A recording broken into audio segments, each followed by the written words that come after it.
आखिर शिल्पा के लिए विवियन इतने जरूरी क्यों है? हजार बार कुर्बानी देने के बाद भी करण की वैल्यू सिर्फ विवियन के बराबर, और बराबर तो शिल्पा बोल रही हैं। खुद सामने से विवियन बता रहे हैं कि नहीं, मेरी वैल्यू ज्यादा है आपके लिए और करण की वैल्यू कम। भाई क्या ही सीन चल रहा है। शिल्पा शिरोडकर जो दिखाती हैं कि मैं करणवीर मेहरा की दोस्त हूं, लेकिन नॉमिनेट भी उन्हीं को कर देती हैं। जो करण को बताती हैं कि मैं विवियन से बात नहीं कर रही हूं, लेकिन उनके साथ हंसती गुनगुनाती नजर आती हैं। खुद सामने से उनके पास जाती हैं और बैठती हैं, फिर समझाने की कोशिश करती हैं और फिर मुस्कुराते हुए बात करती हैं। कहती हैं कि मैं तो विवियन से नाराज हूं, लेकिन जाकर कहती हैं कि मेरे लिए केक मत बनाना, वो टिक्की बनाना, मुझे ना वो टिक्की खानी है तुम्हारे हाथ की।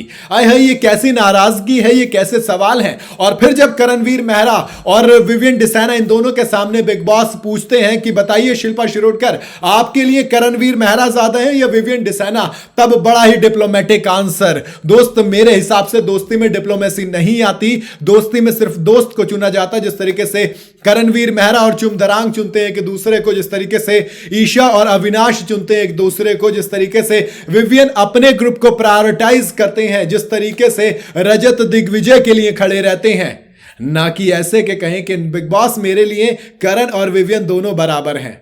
उधर करण हैरान रह जाते हैं कि यार आप ये बात कैसे कह सकते हो, आपने मुझे नॉमिनेट किया जबकि आपके सामने विवियन, अविनाश, ईशा, एलिस चार ऑप्शन थे, लेकिन आपने उनमें से किसी को नॉमिनेट नहीं किया क्योंकि आप कहीं ना कहीं उन्हें बचाना चाहते थे और आप करणवीर मेहरा को नॉमिनेट करना चाहते। तो ये कैसी दोस्ती है? अगर ये दोस्ती है तो इस दोस्ती से तो अविनाश मिश्रा की दुश्मनी शायद करणवीर मेहरा के लिए ज्यादा बेहतर होगी।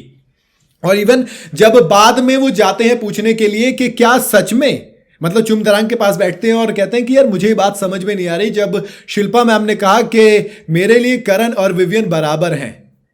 यार ये कैसी बराबरी है? एक लड़के, एक को आप बचाने पे तुले हुए तो दूसरे को आप मारने पे तुले हुए हो, तो बराबरी कैसे? और जब रजत दलाल शिल्पा शिरोडकर को तू तड़ाक में बात कर रहा था, बदतमीजी कर रहा था, तब करणवीर मेहरा शिल्पा के लिए लड़े। वहां पर खुद रजत दलाल ने ये वाली बात बोली कि देखिए शिल्पा मैडम जी, आपके लिए करणवीर मेहरा बोलता है। विवियन डिसाना वहीं पे थे, विवियन डिसाना की आवाज नहीं निकली, लेकिन बावजूद इसके उनके लिए फेवरेट अभी भी विवियन डिसाना क्यों है? आखिर ऐसी कौन सी मजबूरी है? चलिए मैं बता देता हूं, मजबूरी कुछ नहीं है मेरे दोस्त।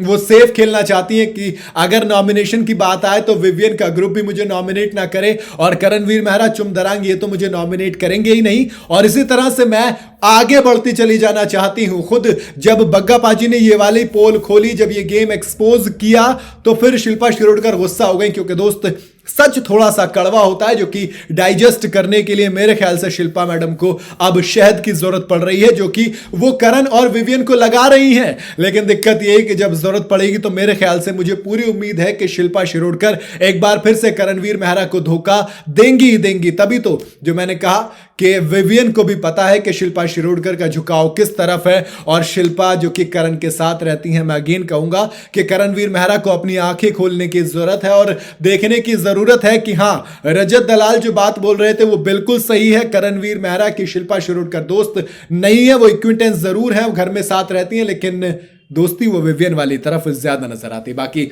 आपको क्या लगता है, क्या शिल्पा शिरोडकर के लिए आखिर विवियन इतने जरूरी क्यों हो जाते हैं कि वो इतना सब कुछ होने के बाद भी करण की बराबर उन्हें कहते हैं? आप अपनी राय मुझे कमेंट में जरूर बताइएगा। वीडियो अगर आपको पसंद आई हो तो इसे लाइक और शेयर जरूर करें, और जाते जाते चैनल को फॉलो और सब्सक्राइब जरूर करते जाइएगा।